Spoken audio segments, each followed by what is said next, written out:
A maioria das pessoas hoje em dia não consegue se guardar em santidade sexual até o casamento. E isso inclui os cristãos, que na teoria sabem que o sexo só é permitido por Deus após o matrimônio. Mas por que será que isso acontece? Por que existe tanta gente com problemas nessa área? E por que muitos não conseguem parar de trair, mesmo dizendo que amam seus cônjuges? No vídeo de hoje eu vou te mostrar que o problema não está apenas na questão física, mas principalmente na questão espiritual. Você vai descobrir o que acontece no mundo espiritual quando você vai para a cama com alguém. Mas antes de começarmos, eu quero pedir que você se inscreva aqui no meu canal. É só você clicar no botão abaixo deste vídeo, inscrever-se, e do lado vai aparecer um sininho. É muito importante que você ative esse sininho para que você receba todas as notificações sempre que eu colocar um vídeo novo, ok? Eu quero te ajudar na caminhada com Deus todos os dias, então venha participar do canal. E para começar esta mensagem, eu quero ler o que está escrito em 1 Coríntios, capítulo 6. Veja o que o apóstolo Paulo escreveu. Fujam da imoralidade sexual. Todos os outros pecados que alguém comete, fora dos corpos comete, mas quem peca sexualmente, peca contra o seu próprio corpo. Acaso não sabem que o corpo de vocês é santuário do Espírito Santo que habita em vocês, que lhes foi dado por Deus e que vocês não são de si mesmos? Vocês foram comprados por um preço alto. Portanto, glorifiquem a Deus com o corpo de vocês. Olha isso, meus irmãos, não são poucos os cristãos que estão debaixo de uma opressão do diabo e presos a uma vida sexualmente promíscua. Acontece que a Bíblia é muito clara a respeito de como Deus espera que os seus filhos vivam.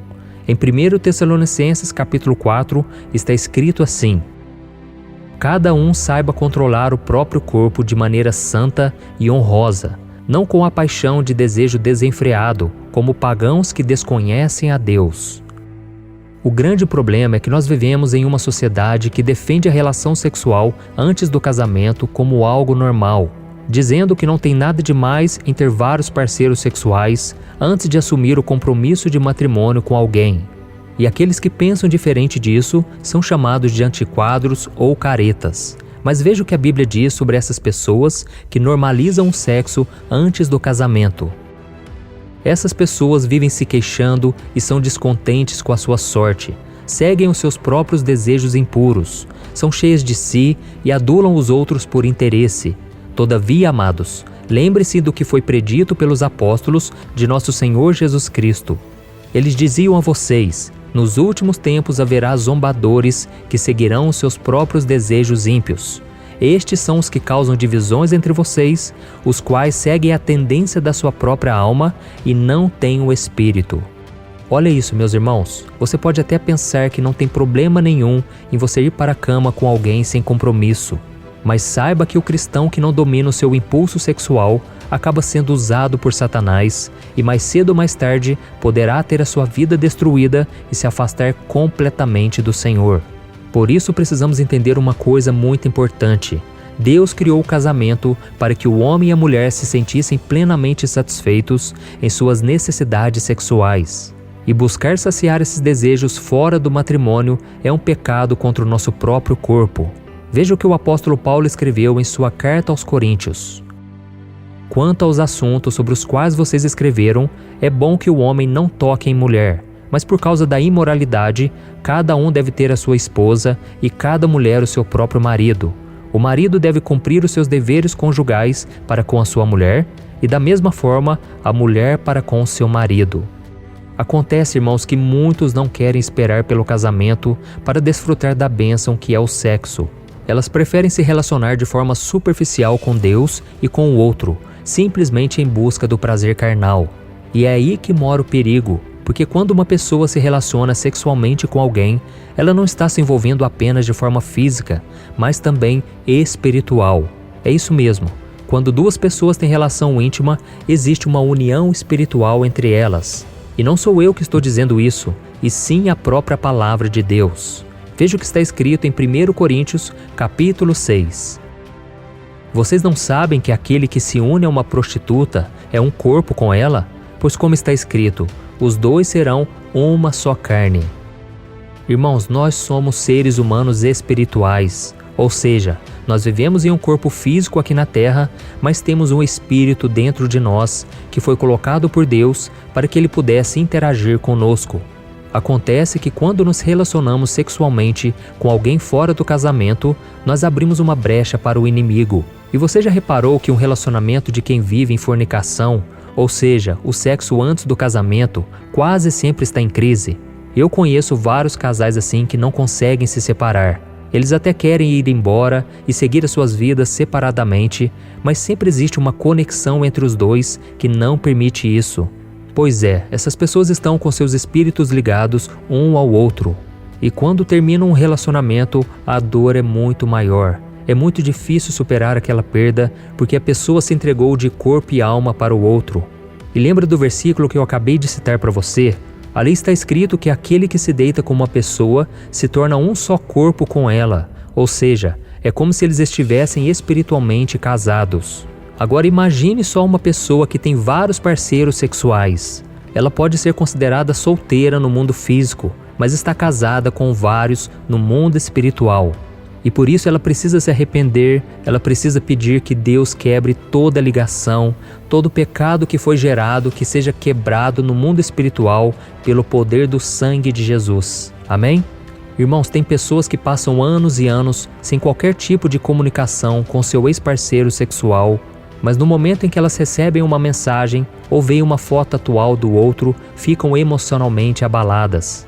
E isso é mais comum do que nós imaginamos e acontece porque eles se tornaram uma só carne e o tempo não é capaz de desfazer essa união. Isso também explica o fato de muitos casamentos estarem passando por tribulações hoje em dia. A guerra espiritual é tão grande no relacionamento que os cônjuges não conseguem ser felizes porque eles ainda estão ligados aos outros parceiros sexuais do passado. E a consequência disso são pessoas casadas procurando satisfação sexual fora do matrimônio.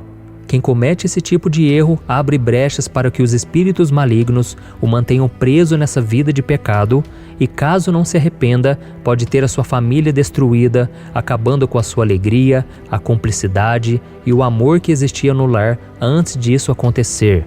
Então é preciso que nós levemos muito a sério o pecado.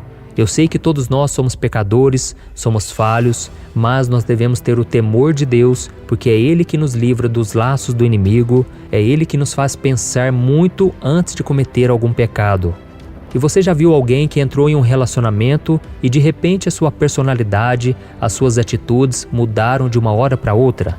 Isso pode acontecer porque essa pessoa está abrindo portas para o inimigo trabalhar na sua vida. Essa pessoa pode estar fazendo alguma coisa errada, algum pecado escondido.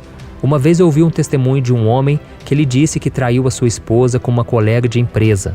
Então naquela semana ele foi tomado por uma depressão muito forte. Ele ficou muito mal e ele não conseguia nem sair da sua cama. Ele perdeu vários dias de trabalho e sempre inventando desculpas, mentiras. E depois de muitas lutas, um grande sentimento de culpa, ele decidiu se abrir com Deus e pediu perdão. A esposa dele não desconfiava de nada, só que depois de um tempo, esse homem voltou a trair a sua mulher e outra nuvem escura começou a vir sobre a sua vida espiritual. E mais uma vez ele entrou em depressão, só que desta vez as consequências foram bem piores. A mulher descobriu que ela tinha sido enganada várias vezes e ela foi embora de casa com seus filhos pequenos. E aquele homem que era tão bem-sucedido e tinha uma vida considerada perfeita, viu tudo desmoronar. Ele perdeu o emprego, vivia deprimido e só conseguiu se restabelecer anos depois, quando conheceu uma jovem que o apresentou a Cristo. E graças a Deus, algum tempo depois, eles se casaram, hoje ele tem uma família linda e ele me disse que ele nunca mais voltou a cometer aquele pecado. Mas eu não estou aqui dizendo que todos os casos semelhantes a esse foram causados por traição. Tem pessoas que mudam seu comportamento porque estão passando por algum tipo de luta e precisam de ajuda, outras porque realmente estão se afastando de Deus, mas não quer dizer que seja na área sexual. Então nós precisamos ter muito discernimento espiritual e pedir a ajuda do Senhor para entender o que está acontecendo com o nosso cônjuge. E eu decidi contar esse testemunho para você, para te mostrar que pode custar muito caro você colocar uma outra pessoa na sua vida, você entrar no pecado da fornicação, do adultério, porque serão apenas alguns minutos de prazer, mas pode trazer uma dor, uma desgraça por anos e anos. E aí fica a pergunta, será que vale realmente a pena? Eu tenho certeza que não.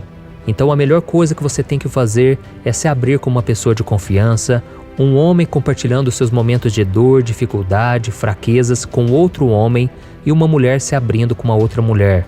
Nós devemos ter muita cautela e não parar de vigiar e orar. Amém? Irmãos, a Bíblia diz que o nosso corpo não pertence a nós. Por isso, quando você estiver diante do espelho, agradeça ao Senhor, louve a Deus por ter te dado um corpo e peça a Ele que te ajude a cuidar dele em santidade, cuidando, valorizando. Amém? Cristo pagou um alto preço pelas nossas vidas e nós não devemos nos tornar escravos do pecado, das normas que a sociedade impõe e que vão contra a palavra de Deus. O nosso corpo tem um propósito muito maior do que nós podemos imaginar, porque ele é templo do Espírito Santo. Mas se nós vivermos no pecado, nós nos afastaremos do Senhor, porque a santidade dele não pode se misturar com o que é impuro. E é por isso que você precisa decidir de que lado você quer ficar. Amém? Veja o que Jesus disse. Ninguém pode servir a dois senhores, porque ou há de odiar um e amar o outro, ou se dedicará a um e desprezará o outro. E então, irmãos, como nós podemos vencer o pecado da fornicação, do adultério? Eu quero que você saiba que eu não trouxe essa palavra para te condenar ou fazer com que você se sinta a pessoa mais suja de todas. Essa mensagem é um chamado de Deus para você se despertar, se arrepender do seu pecado e voltar a viver unicamente para Cristo, consagrando a Ele o seu corpo, a sua mente e o seu espírito. Amém? Não importa com quantas pessoas você ficou ligado espiritualmente por causa do sexo, desde que você reconheça os seus pecados, creia no perdão de Jesus e busque mudar de vida. Ele está pronto para estender as mãos sobre você, te encher com o Espírito Santo e renovar a sua fé dia após dia. Amém? E para encerrar, eu quero deixar uma última palavra, uma passagem da Bíblia que eu amo muito, então ouça como se fosse Deus falando com você. Está escrito assim: se o meu povo, que se chama pelo meu nome, se humilhar e orar, buscar a minha face e se afastar dos seus maus caminhos, dos céus o ouvirei, perdoarei o seu pecado e curarei a sua terra. De hoje em diante os meus olhos estarão abertos e os meus ouvidos atentos às orações feitas neste lugar. Escolhi e consagrei este templo para que o meu nome esteja nele para sempre. Meus olhos e o meu coração nele sempre estarão. Amém? Eu sou o pastor Antônio Júnior. Se você gostou dessa mensagem, eu peço que você compartilhe no WhatsApp. Vamos espalhar a mensagem de Deus e se inscreva aqui no meu canal. Eu te espero no próximo vídeo. Que Deus te abençoe.